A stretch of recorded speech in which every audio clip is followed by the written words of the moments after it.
So you had a premiere at the Edinburgh Film Festival last night. How was it? It was amazing. It was so special to premiere it here. And we shot so much of the film in Edinburgh. Then we went to the Orkney mainland. Scotland is just such a huge part of this movie. It's like the beating heart of it. And we had so many Scottish heads of department behind the scenes. And it just felt like this was the right place for it to go. And I've also been talking an awful lot about how, like, for myself and Jack Loudon in particular, like we were so passionate about making movies back at home and sort of like properly representing the place that we come from, and it not being the sort of like twee version of our country and where we grew up. So it really felt like the Outrun was the perfect movie to come back home with. Is that, with when you were talking about filming this and where you would do it, then was it really important for you to have that authenticity to to Amy's story and the locations, because so much of it is real, so much of it is embedded in where she existed and where she went through so much of this. Yeah, I mean, I actually don't think we could have shot it anywhere else, certainly when it came to the Orkney section of the movie, because that landscape is so specific to that place. It's not even like Shetland, like the Orcadians would say, like it's a completely different place. And it kind of is, like it's very dramatic. The rock formations are so specific to Orkney, and the people themselves are just like nothing else. Like they call themselves Orcadians first and foremost. They don't see themselves as Scottish necessarily, or a lot of them don't. And so there was never a world where we could have doubled up another place for Orkney. And to be honest, I don't think Amy Liptrot would have allowed that anyway, because it is ultimately the place that saved her, and it's the place that she returns to again and again. She's just spent 6 months there with her family, with her two little boys, and like it's a place that's given her so much life, and it has done for us as well. And I just don't think we would have had it any other way. So It's yeah, it's did that then inform, were there certain locations at all that kind of then almost fed into your performance, would you say, as well? Because the like that incredible end crescendo where you're conducting scene is just, God, it makes me want to cry just thinking about it because it's so powerful. In terms of being, not just because those locations were so honest to Amy and her story, but for you physically being in those environments, did they feed into your performance, would you say? Is that at all? yeah, they did, because you're battling against them sometimes. Like it's so elemental, that whole experience, whether it's like the feeling of the cold water, the seals that sort of come out of nowhere while you're swimming, and it's a weird sort of like magical blessing that they give you when you're there. It's honestly, it's unlike anything else. To have to work our filming schedule around the weather. If there was a really windy day, we would go out and we would shoot some of the conducting scenes, because it was always going to be this whole sequence. There were moments where, like, I was on a harness on the side of a cliff and I had sea spray, a rainbow came out of nowhere, the wind was like whipping me left and right. I was safe, but like it was, I was very much having to give myself over to the elements, which is something that I just love anyway, and nothing makes me feel more at home than that. But being able to sort of like include that element of my life and what makes me feel so alive in a movie and in a character was just amazing. It was great. What were you listening to? What was I listening to? I was listening to a lot of stuff that Rona does not listen to. So I didn't really listen to like all the techno stuff that she was listening to. It was a lot of like PJ Harvey, Kate Bush, a lot of like very a lot of female artists that are very connected to the land, the Staves. I always listen to the Staves. I've been listening to them since Mary Queen of Scots. Yeah, just a lot of women who sort of feel like they come from a different time almost. That's amazing you say Kate Bush, because I remember being in Dingle, weirdly, and staying with friends who were making an album out there. And there's like I don't know if it's an island, but there's a piece of land that you can see from the sea that is right on the cliff's edge. And apparently it's where she, running up that hill, was kind of sort of, and it was like, and I was, Wow. and that kind of, it's amazing, like you mentioned her in terms of that environment and that, and how powerful it can be and inspiring and influence as well.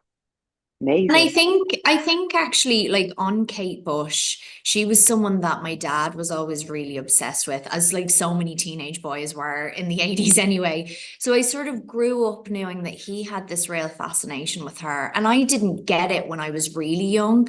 And then I feel like as I got older, maybe because I was an only child as well, and I grew up in the countryside, this whole image of like a woman on her own in the land, this sort of like Wuthering Heights element to someone's existence has always been something that's really fascinated me. And it's all, you know, I would always just pretend that I was in a movie anyway when I was on my own. And I feel like that was always the character that I was playing, was this woman who had sort of like given herself over to the land. And yeah, and I don't know, maybe that's why playing Rona was Yeah. such a cool experience. Yeah. Did Yeah. you see yourself playing her as soon as you had, did you read the book first before there was a script then? Did you almost kind of see yourself in that immediately in a way? I did. I didn't know how I was going to play it, but I knew that I had to. And I knew that I don't want this to sound insensitive, but like when you have the opportunity to play someone who, for example, is under the influence, it means that like the goalposts just shift in terms of what you get to do from a performance perspective. Judgment is so blurred for that person that you can make it as big or as small or as ugly or as beautiful as you want. Mm. And I knew just from reading the book that getting to play someone with that particular addiction, because I've seen it firsthand in other people Mm. an actor's perspective, would allow me to do things that I had just never had the opportunity to do before. It's so clever as well in terms of the juxtapose of that, that Orcadian existence that she has, and then when she's, in her time in London sort of thing as well, and the kind of locations and how that's shot as well. It's kind of this. It's so brilliant, the kind of polar opposites of what's kind of shown. But I mean, that looked like so much fun. I mean, hard work, and obviously, not an easy thing to do or for anybody to go through in real life sort of thing, but just the way that you convey that is just so brilliant. Enjoy that kind of playground side of it. I did, and I'm actually, I know this is my interview, but I wonder for you as like a Scot who moved to London, like, was that quite cool to see that comparison on I screen? Do you know, if I'm going to be totally honest with you, film triggered quite a lot in me in terms Did it? of, yeah, absolutely. Like I very much saw so much of Amy's experience in what I went through, in terms of, yeah, I mean, I didn't hit addiction, but I came very close to it, I think, in terms of having too much of a good time when I moved to London. So I Yeah. definitely kind of, and there were even things like walking home from nights out in Camden back to my house on my own, and Mm, kind of, luckily I was fine, but I couldn't have been waking up with that. I'd left my front door open one morning, all that right. kind of stuff. It's like and I feel like so many people will connect with a film in that way. They will almost like see themselves on screen. Yeah. Um, yeah, Yeah. it's so yeah. We've found that already, even I think mates of mine who move to the city and they're just like, okay, as you say, this is my playground now. And so kind of like I feel like what lockdown did for a lot of us, where there was like this animal that came out, and you were just like doing everything to excess because you kind of weren't allowed, or you weren't used to being able to like push it that much. And it Mm, feels similar to that experience when you move to a city for the first time and you're young and you're like, oh, there's no one to tell me no. And it's about knowing when to put the brakes on that, I guess. yeah. And I do feel like a lot of people will connect to that. Like, as you say, you didn't let it get so far, but like so many of us really pushed it. So, yeah, so I also just think it's a really cool period in London. Like that was before I was there, probably about like 10 years before. But like there's a romanticism to like a very early Absolutely. history that's just passed for all of us, I think. Yeah. Yeah, totally. But then it's so great because you go from that to like Rose Cottage. and it's Mhm. just. And she's having And a was rave that in Rose Cottage, you know, yes, and like exactly. I love that it's like you don't need to be fucked up in order to just go, I'm gonna fucking go for it. I Yeah. don't care if anyone's watching, I'm angry. And like I had worked with Wayne McGregor, who I'm sure you've come across at some stage, who I'd worked with on Mary Queen of Scots. He worked with Royal Ballet and stuff. And we were working a lot on the physicality of the character when she's sober, when she's drunk, when she's this kind of drunk, when she's that kind of drunk, when she's insecure, when she's sober, when she's feeling herself, when she's sober.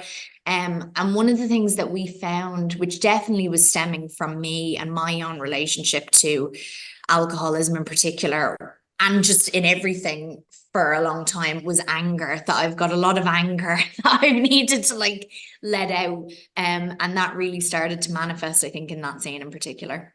Oh, yeah. Was it the real Rose Cottage? It was the real Rose Cottage, yeah.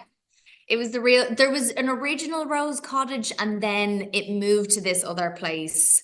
And I think she was in that one, or else she was in the original. I can't remember. But yes, it was the real one. So we had to paint it a little bit more pink than it was originally because it didn't look quite rose enough. But yeah, it was the real place.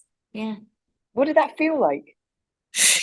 It really, I think because it wasn't a movie set and it was cold and it was damp, it really gave you a sense of the isolation, you know. It really gave you this awareness of the need that Amy had to completely cut herself off from the world that she knew, you know. And a lot of people that we spoke to on Pape in particular said to us that, you know, people who come here are running away from something. They need to leave something behind. And there's been a need within them, this sort of almost violent need to create a new life for themselves that's so separate from what they had before. I know that's something even that, you know, I spend a lot of time on the west coast of Ireland and in West Cork in particular. You find a lot of people from, you know, the English banking world or Germany or like places that are so far away from Ireland, and they just needed to go to the edge. And I think Yeah. that's exactly what you find in Pape as well. And that's what she was looking for.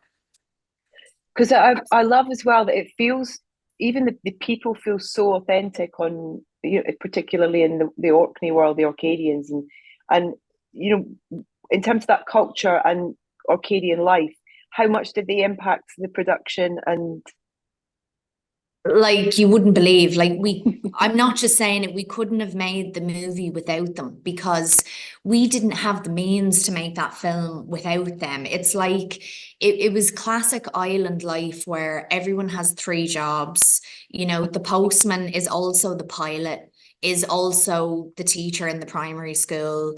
The Gillian is the shop assistant and she's also got two other jobs on the go. So like they're so heavily involved in their community because they have to be, because there just aren't enough people to to just sort of like chill out, you know. So when we were there, we needed them. We really, really needed them. And it was, I think when we initially went there, we were unsure of how welcoming they would be, because of course you're going to be so protective over this sort of idyll that you've created for yourself. And they couldn't have been, I mean, they were wary, but I think once they saw, and rightfully so, once they saw that we were there to honor the place and to celebrate them, they couldn't have been more hospitable to us and loving and knowledgeable. And like Tim, who you see in the RSPB section when we go out on the boat and he's telling us about the seals. Like Tim moved there probably 40 years ago with his partner. They've raised all their kids in the house at the top of the island. He knows everything about the wildlife, everything about the ecosystem, and we would just sort of let him talk and record it. So just as people, we were learning so much from them about this place. And you came away from that experience, cast and crew, having a respect for the wildlife because you now have this knowledge of it that you didn't have before. And they gave us so much more than we have given to them, and we'll always be so grateful for that. So Did you hear the bird in real life? Yeah. No, I did not. They're very rare. They're very rare. And our little corncrake was not, he was not there. Camera He was a shy. computer generated corncrake. He was a robot corncrake. AI corncrake. But Really? on the day I literally had like someone with a string and like a ball of wool or something, and they pulled it from one side to the other, and I was like, wow, finally. But no, I never heard it. Oh, it's so impactful in the film, though. It really, really is. It's just, yeah, it's this tiny little detail, but it's just so impactful.